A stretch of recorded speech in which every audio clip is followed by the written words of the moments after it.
আমি যদি আমার 5 জন চৌকিদারকে কম্বিনেশনে যদি না বেঁধে দিতাম, সমগ্র জগৎ ধ্বংস হয়ে যেত। একজন যদি ব্যতিক্রম হয়ে যায়, আপনি চাষ করছেন, ফসল ফলাচ্ছেন, কার কৃপাতে? তাই বলুন, কার কৃপাতে? এটা ভেবে দেখেছেন না? খালি মাঠ আছে মানে বীজ বপন করলে গাছ হয়ে যাবে?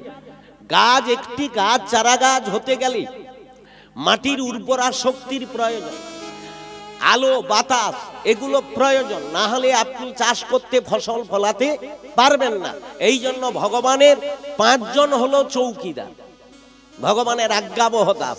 তারা ভগবানের আজ্ঞা নিয়ে তারা সমগ্র জগৎকে, কারণ যেহেতু ভগবান হলেন পালন কর্তা, গো গো পাল, গো মানে গরু নাকি?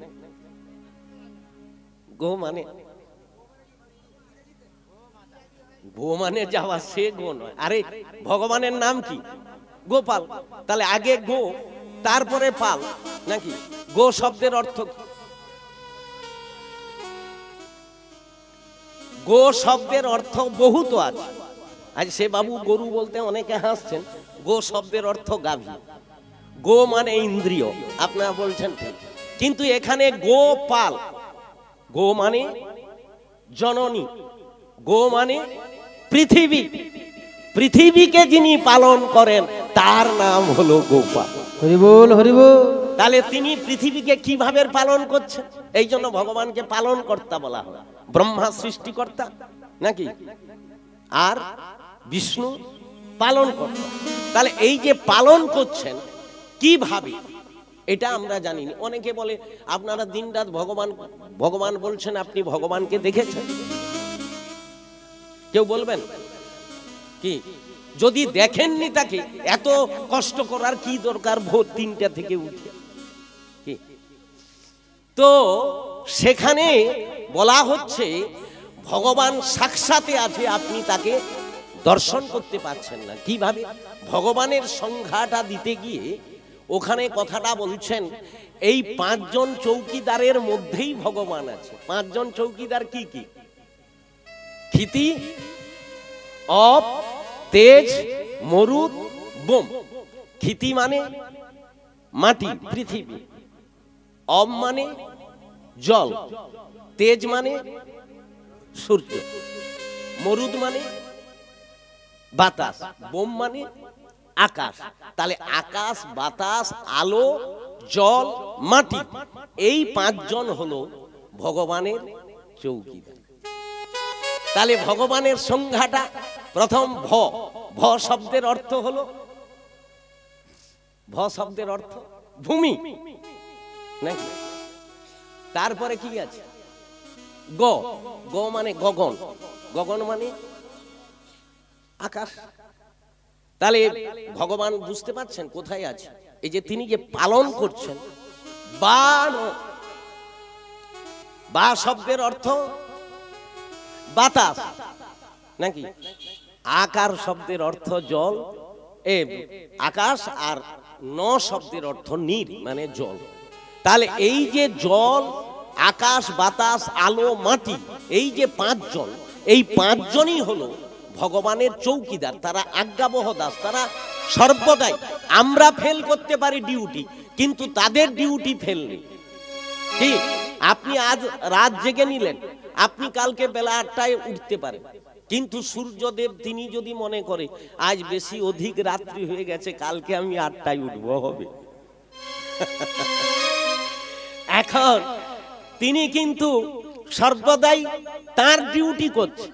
অতএব আমরা কিন্তু ফাঁকি দেখাই, আমরা মানুষ, আমরা ফাঁকি দেখাই, কিন্তু ভগবানের যারা চৌকিদার, ভগবানের যারা দাস, তারা কিন্তু ফাঁকি দেখায় না।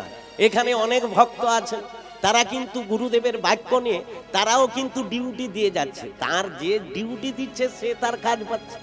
কেউ হয়তো এই শীতের দিনে লেপ ঘুড়ি করে বেলা 8টা 9টা পর্যন্ত শুয়ে আছে, আর যারা ভগবানের দাসত্ব করছে তারা সেই ভোর 3টায় উঠে স্নান করে ভগবানকে জাগানো, মঙ্গল আরতি করা ইত্যাদি নাকি, তার কিন্তু ডিউটি চলছে। তাহলে যিনি ডিউটি দেবেন যিনি পাক্কা ডিউটি দেবেন, পারফেক্ট কর্ম করবেন, তাকে বেতন গোবিন্দ দেবেন দেবেন দেবেন। আপনি ভাবছেন আমি ফেল করব, হয় হবে। আপনি নিশ্চয়ই কর্ম করুন, আপনি বেতন মাসের শেষে, যেমন চাকরি করলে মাসের শেষে বেতন, এই জন্য চাকরিজীবীরা ফাঁকি দেখায়, ভগবানের চৌকিদাররা ফাঁকি দেখায় না। কি এই জন্য ট্রেনে বাসে আগে আগে আমরা যেতাম, এখন তো প্রাইভেট হয়ে গেছে, তখন ট্রেনে গেলে একটা অফিসারগণ যারা সরকারি চাকরিজীবী, ওরা বেশ একটা ছন্দ মিটাতো, বলতো, আমি শুনতাম, কথাটা তাৎপর্য তখন বুঝতে পারিনি। ওরা বলতো মুখে মুখে, শনিবার সুখীবার। শনিবার কি? শনিবার সুখীবার। কেন? হাফ ডে বা কোনো কোনো শনিবার ছুটি নাকি, এই জন্য শনিবার সুখীবার, মধুমাখা রবিবার। একবারে সারাদিন এনজয় করা, সারাদিন ছুটি।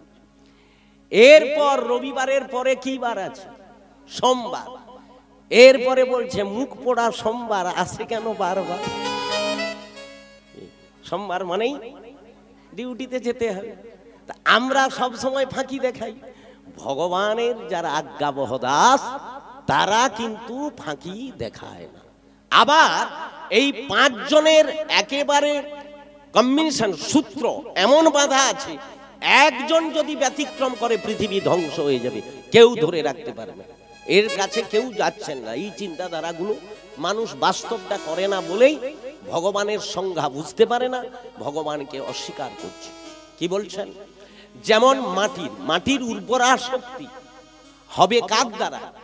আপনি তো চাষ করবেন, বীজ বপন করলে যে চারাটি হবে, মাটির উর্বরা শক্তি, ওই মাটি যদি, ভাগবতে 6ষ্ঠ স্কন্ধে বলেছে, ওই মাটি যদি ঊষর ভূমি হয়ে যায়। ঊষর ভূমি মানে বুঝেন? আরে উর্বরতা হয়ে, বীজ বপন করলেও গাছ হয় না। কেন না? সেই মাটিটি সেখানে দূষিত হয়ে গেছে। কেন না? সেই মাটিতে উপযুক্ত আলো বাতাস তাপ না যাওয়াতে মাটির উর্বরা শক্তি হবে না। আর এই মাটির উর্বরা শক্তি বাদ দিয়ে আপনি বীজ বপন করলে গাছ হবে না।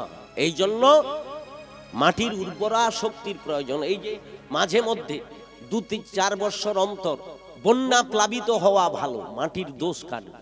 যে এলাকায় বন্যা প্রতি বছর হয়, সেখানে কি হাফ সার না দিলেও কাজ, মাটির উর্বরা শক্তি। আমরা কি করতেছি এখন? বৎসরে একবার প্রসব করবে, সন্তান দিবে, এটাই নিয়ম।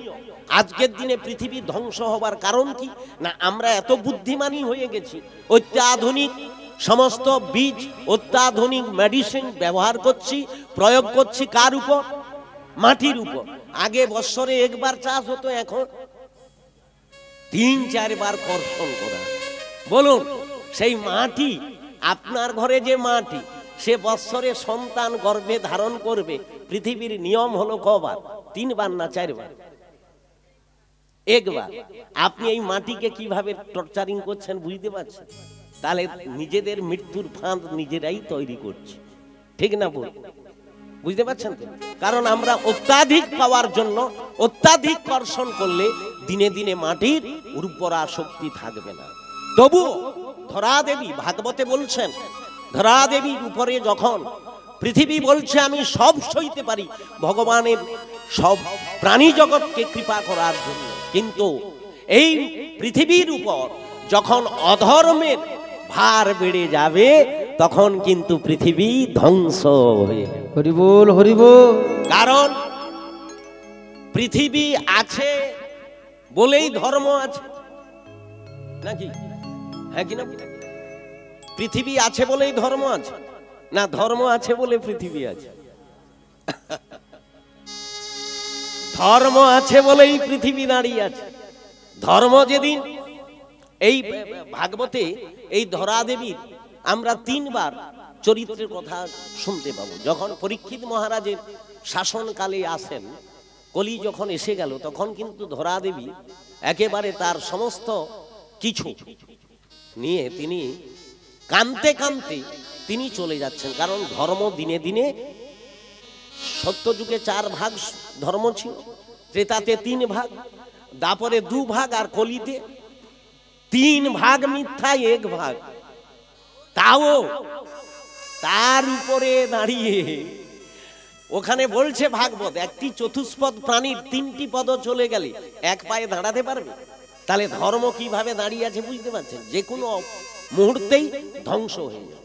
এই জন্য ভাগবতের 12 স্কন্ধে বলেছে, আপনারা যারা নিজ নিজ এই পৃথিবীতে যদি কেউ ধর্ম আচরণ না করে, এই পৃথিবীকে ধরে রাখা যাবে না।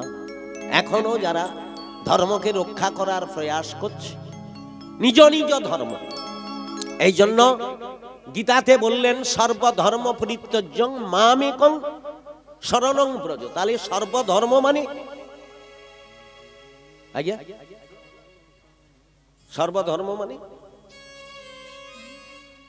জৈন ধর্ম, খ্রিস্টান ধর্ম, ইসলাম ধর্ম, বৌদ্ধ ধর্ম না, ভুল ব্যাখ্যা হয়ে যাবে।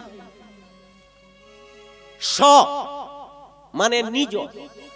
কি ধর্ম? ইন্দ্রিয় ধর্ম। ইন্দ্রিয় ধর্ম মানে চোখের ধর্ম দর্শন করা। যে চোখে দেখতে পায় না তাকে কি বলে? অন্ধ। কানের ধর্ম শোনা, কানের স্বধর্ম। যেদিন আপনি কান বহু কথা শুনছেন কিন্তু কানের স্বধর্ম রক্ষা হবে কি করে? এই যে সর্বধর্ম পরিত্যজ্য, কথাটা এমনি এমনি নয়। এই শ্লোকটার উপরে গুরুত্বপূর্ণ ব্যাখ্যা ছিল, যেটা এই শ্লোকটারই প্রতিবাদী ছিলেন রাশিয়া, গীতাকে নিষিদ্ধ করেছিলেন এই শ্লোকটার উপর। এই যে সর্বধর্ম পরিত্যজ্য মামেকং শরণং ব্রজ, তার মানে কি? আমাকে তোমরা স্মরণ করো, আর যা কিছু ধর্ম আছে সব ত্যাগ করো। এইটার উপরে রাশিয়ায় গীতাকে নিষিদ্ধ করেছিলেন। কিন্তু আমাদের ধর্ম যাজকগণ, ধর্মগুরুগণ গিয়ে বলছেন না, ভগবান শ্রীকৃষ্ণ এই ব্যাখ্যা করেননি, আপনাদের বুঝা ভুল হয়েছে। তাহলে স্ব ইন্দ্রিয় ধর্ম, চোখের ধর্ম দর্শন করা। আপনি এই সমগ্র জগৎকে দর্শন করছেন, চোখের ধর্ম, সেই দিন আপনার স্বধর্ম রক্ষা হবে। কোন দিন?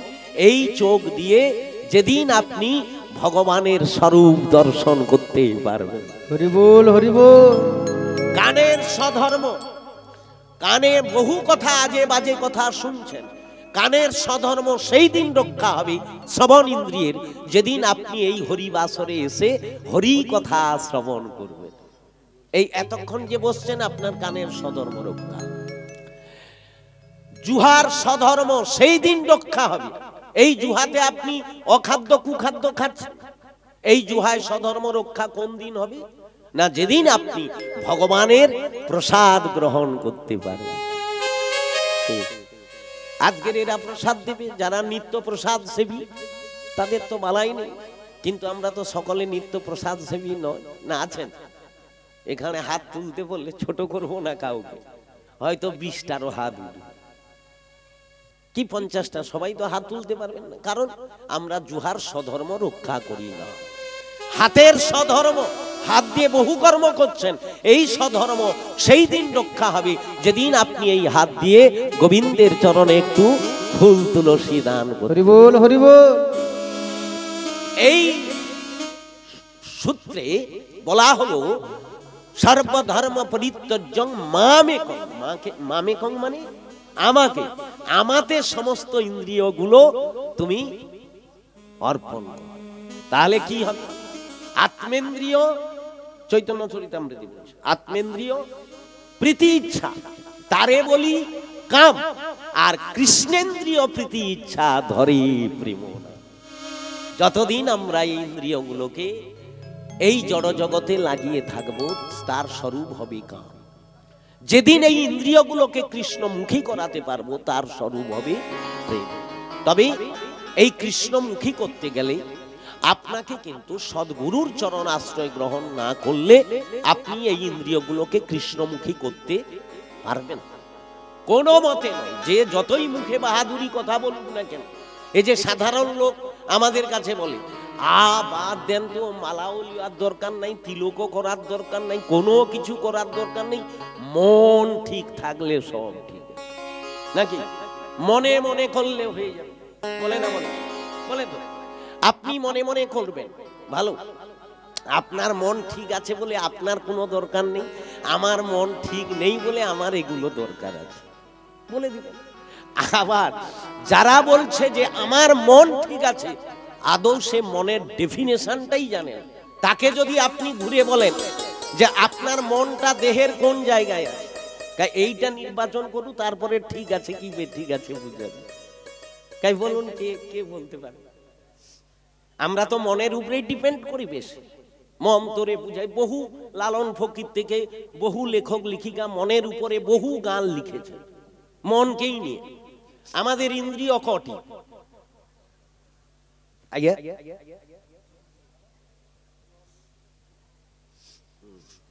একজন বাবা বলছে 5, একজন বলবে 10।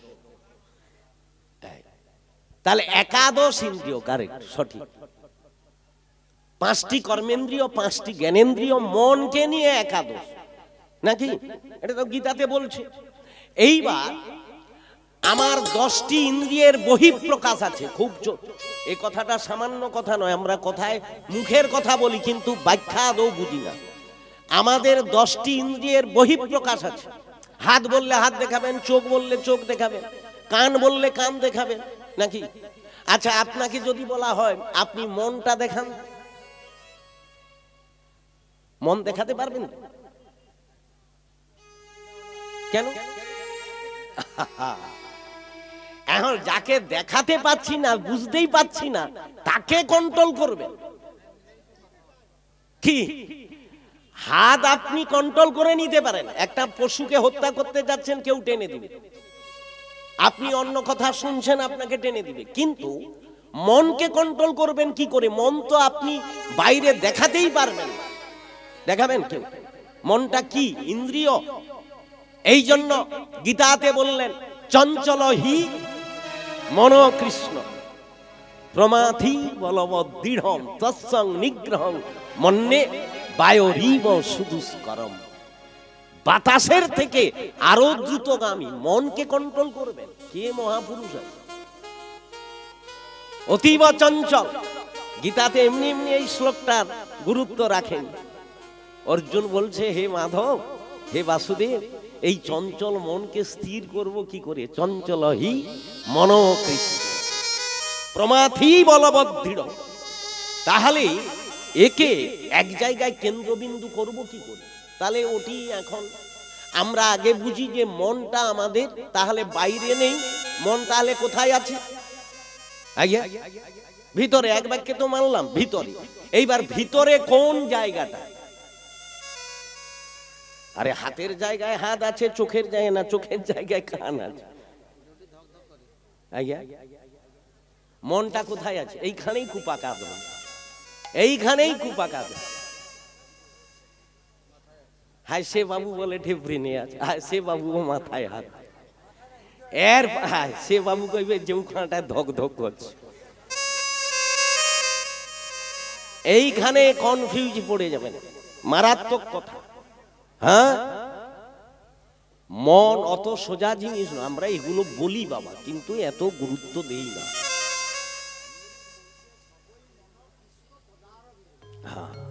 তা মনটি এখন আগে জানতে হবে আমার দেহের কোন জায়গায় আছে। এই মনটিকে আগে জানতে গেলে আগে আপনাকে ইন্দ্রিয়, এই যে 10টা ইন্দ্রিয়, এরা কিন্তু এদের কোনো নিজস্বতা নেই। মনই এই ইন্দ্রিয়গুলোকে চালিত করছে, না করেন? এই জন্য আমরা কথায় কথায় কি বলি, বাবা আপনারা হরি কথা শুনবেন, মনোযোগ দিয়ে শুনুন। কি বললাম? আচ্ছা, শুনবে তো কান নাকি? কান দিয়ে শুনবেন, এ কথা কিন্তু আমরা বলি। কি বলছি বারবার? মন দিয়ে শুনবে। বাচ্চাগুলোকে বলছি, যখন পড়াশোনা করবি সব জায়গায় মনকে লাগানো নাকি? তাহলে মন বলছে আমি দেহের পার্টিকুলার কোনো একটি জায়গায় অবস্থান করি না। মাথায়ও নাই আর ধকধকানি তো নাই কোথাও। তাহলে মন কিভাবে না প্রতিটি ইন্দ্রিয়ের দ্বারে তড়িৎ গতিতে বিদ্যুতের গতিতে ছুটছে। কিভাবে? আপনি চোখে দেখলেন, দেখার সঙ্গে সঙ্গে দেখলো চোখ, ধাবিত হলো কে? ওই মন। কানে শুনলেন, সঙ্গে সঙ্গে মন। তাহলে এই ইন্দ্রিয়গুলোর দ্বারাই মন চালিত হচ্ছে। মন হচ্ছে অন্ধ। হে মন, তুমি তাহলে এই যে তড়িৎ গতিতে 10টি ইন্দ্রিয়ের দ্বারে ঘুরিতেছ, তাহলে মনটিকে বাঁধতে গেলে কি করতে হবে? ভগবান শ্রীকৃষ্ণ অর্জুনের সারথি এমনি এমনি হয় না। কারণ রথটাকে টানছে কে? আরে রথটাকে চালনা করছে কে? আরে চিত্রপটে দেখছেন তো, ভগবান, ঘোড়া। এইবার এই রথের উপরে বসে আছেন কি? শ্রীকৃষ্ণ নাকি? তিনি কি করেছেন না ঘোড়াগুলার ছাড়া আছে না বাঁধা আছে? মুখে লাগাম দিবা আছে না খোলা প্যান্ডেলে আছে? আচ্ছা, কেন আপনি লাগাম পরেননি কেন? এই লাগাম পরার কথা বললে বলে কি দরকার মালা আলিবা? যারা গুরুচরণ আশ্রয় গ্রহণ করেছেন, মন্ত্র দেওয়ার সময় আমাদের বৈষ্ণব ধর্মের নিয়ম হলো তাকে মালা পরাবেই না, মালাবিহীন দীক্ষা। আর মালাবিহীন যে দীক্ষা জগতে প্রচার হচ্ছে, শাক্ত মন্ত্রে, গানপত্য মন্ত্রে, বহু জায়গায় যারা অন্য প্ল্যাটফর্মে গিয়ে দীক্ষা নিচ্ছেন, ওটা আদৌ দীক্ষা নয়। ওটা শুধু ভিড়কিটি করছে, ফকড়ামি করছে, সহজিয়া। হ্যাঁ, ওগুলো কোনো দীক্ষা নয়। এই জন্য বৈষ্ণব গুরুদেবের কাছে দীক্ষা নিলে বৈষ্ণব ঠাকুর আপনাকে আগে মালা পরাবে। কেন না? মালা যতক্ষণ না আপনি পড়ছেন, আপনার ইন্দ্রিয়গুলোকে বাঁধা যাবে না। ভগবান শ্রীকৃষ্ণ ঘোড়াগুলোকে চালনা করবার জন্য, কারণ ভগবান জানতো 10টা ঘোড়া যদি 10 দিকে টানে, রথ যথার্থ জায়গায় পৌঁছাবে না, শত্রুকে দমন করা যাবে না। এই জন্য ঘোড়াগুলোকে আগে লাগাম পরাতে হবে। তাহলে আমাদের ইন্দ্রিয়গুলো হচ্ছে ঘোড়া নাকি? আর মন রূপ কে? এই যে মন সারথি রূপে বসে আছে। তাহলে সারথি আপনার দেহের কন্ট্রোলার, সারথি গোবিন্দ সেই দিন হবে যতদিন না আপনি গুরুচরণ আশ্রয় গ্রহণ করতে